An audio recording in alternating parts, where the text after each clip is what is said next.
A very good afternoon. You're watching News 9 Facebook Live with me, Adarsh Vepachetu. Well, it is indeed an important afternoon given the fact that across the country you have about 1.7 lakh common service centers that have opened up. It is a day when Indian Railways are finally beginning to chug down the tracks. And yes, you and I can go out there to one of those common service centers and ensure that we are able to book our tickets. So yes, that day has finally come. It is the 22nd of May. And we're talking about how at least about 100 passenger trains will be plying across the country from various cities to various cities across the country. So it is indeed an important moment going forward. But there are a lot of things that we should keep in mind as the trains begin to chug on their tracks. Now, yes, when it comes to Karnataka itself, we're talking about how you and I can really go ahead and book tickets. For example, say in Bengaluru division, we can go ahead and book tickets at the KSR Bengaluru railway station. We can also book tickets at the Yeshwantpur railway station, at the Bengaluru cantonment, at Bangarpet, Kengeri, Krishnarajapuram and SSP Nilayam. These are the places where you can go ahead and book your train ticket. On the other hand, Mysuru division, you have a couple of places where you can go and book your train tickets. They are Mysuru and Davangere. You also have Shivamogga town. And these are in fact the trains, these are in fact the stations where you can go and personally, in your physical presence, get your tickets booked.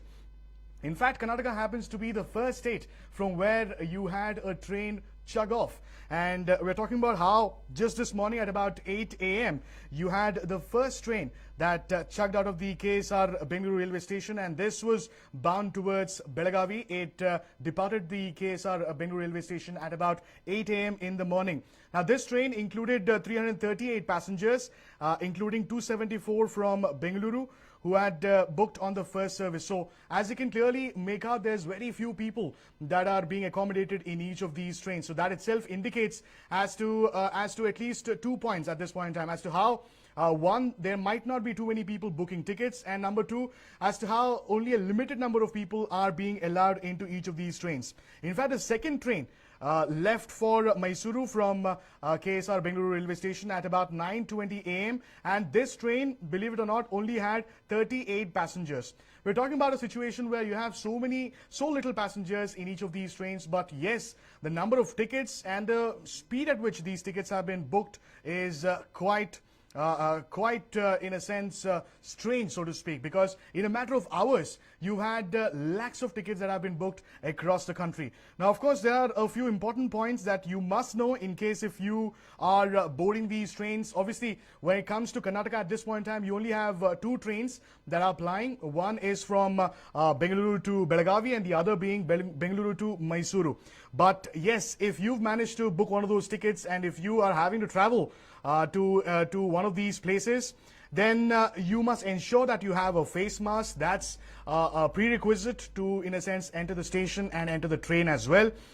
You also have to mandatorily have the Arogya Setu app downloaded on your mobile phone, and it is also being recommended that you reach the railway station at least 90 minutes prior to the departure.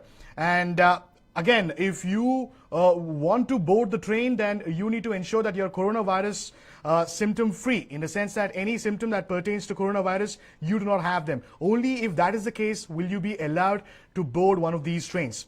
So yes, this move in fact comes shortly after how the Ministry of Railways has gone ahead and has announced that around 200 trains will begin to ply on the tracks starting the 1st of June. So it's almost as if now you have a preparation, now you have a time window where people can go out there and start booking tickets. But yes, this comes at a time when the fourth lockdown is in place and social distancing norms are being followed across the country. At least that's what we're trying. But at such a juncture, you have the common service centers being opened up, the railway booking counters across the country being opened up. So how does this really pan out? We've kept a close track on how different common service centers across the country have been faring since this morning, ever since the ticket bookings began.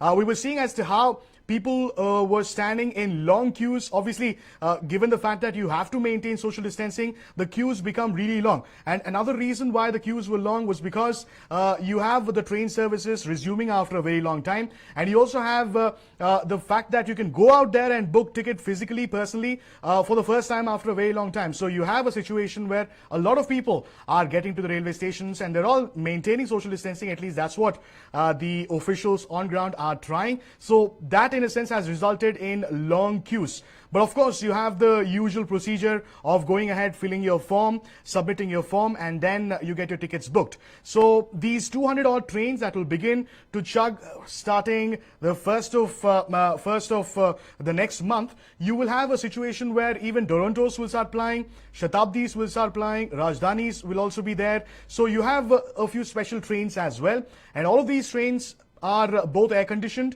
and non-air conditioned. We have spoken in the past as to how air conditioned trains, or in a sense an air conditioned space, enclosed space, can prove to be a danger or can prove to be a situation where coronavirus can spread. So how well are the railway officials on ground ensuring that this is kept a tab on is something that we will have to wait and watch. One only hopes that with the railway services being resumed, the number of coronavirus cases do not increase, because in the past we have seen as to how Shramik trains began to ply, and you also had a few other trains that were given out by the railways between 15 most important destinations across the country. Now it is being reported that a few of these trains did ferry coronavirus patients, and they've ended up getting transported from point A to point B. So that is a situation that the railways would want to avoid. But yes, they're only looking at how symptoms are the only factor that they're going by at this point in time. Only if you're asymptomatic will you be allowed into the railway station and the train. So obviously you'll have a thermal check that is done. But looking at the trend, looking into the past, we have seen as to how several patients have come out who are asymptomatic, who do not display symptoms of COVID-19, but yet they are COVID-19 positive. So how are the railways going to deal with all these silent spreaders, or let's just say asymptomatic COVID-19 infected people, is again a big question. So yes, bottom line really remains is that while it may come as a boon for a lot of people who are waiting to travel from point A to point B, at least when it comes to Karnataka at this point in time, it is only inter-district. So you cannot take a train outside Karnataka. You can only take a train from point A to point B within the state at this point in time. And yes, Karnataka happens to be the first state to let trains run on tracks. 2 trains only at this point in time. And the Minister of Railways, Piyush Goyal, has also said that in the coming days, you will have a situation where more and more trains will be announced. So yes, I hope you've got the instructions that I just gave out as to what is needed on ground if you were to go ahead and book a ticket. And if you've booked a ticket and if you're all set to travel in the train, what is it that you need to do? Let's just take a look as to whether you've posted any questions on Facebook. Obviously, we are live there, but yes, I only hope that I've answered all the questions that you have at this point in time. Again, it remains to be seen as to how instrumental the fact that railways have been resumed will be going forward. And the sale of tickets as such was allowed only through online means up until this point in time, given the fact that social distancing norms were in place. But with the lockdown being relaxed ever so slowly, you have again a point where the railways has decided that yes, they can go ahead and open up the common service centers across the country. 1.7 lakh common service centers or ticket booking centers across the country that are now open. You can also book a ticket through an agent if in case that's possible. So that is also being allowed at this point in time. So agents you can book tickets through. You can obviously go down to one of the common service centers and book your ticket, and of course online is another method of going about it. But we've seen as to how when it comes to online also there is quite a bit of race. The IRCTC website does not open up quickly, and even if it does, booking a ticket has become a hassle. Now this obviously is a case because almost after 2 months is when you have a situation where the railways, the services are being resumed slowly. So yes, there will be an immediate traction in the beginning, but after the first few days, you will naturally see a situation where the number of bookings will gradually come down. But yes, even in these trains, as they continue to chug across districts and across cities, you have several norms that are being laid down and several norms that are being followed, right from hand sanitizers in the compartments, social distancing. Obviously, if a coupe has a capacity of 6 people, they're only ensuring about 3 to 4 people are occupying a certain coupe. So limited capacity trains are running.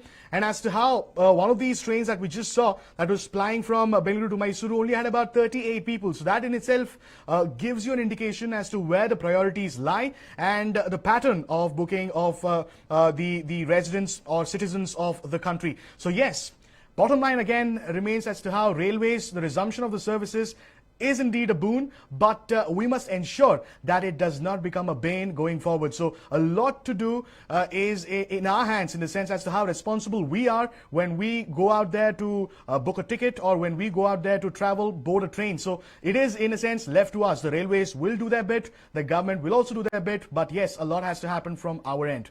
With that, it's a wrap on this brief interaction. I shall see you tomorrow once again, same time. Many thanks for joining us.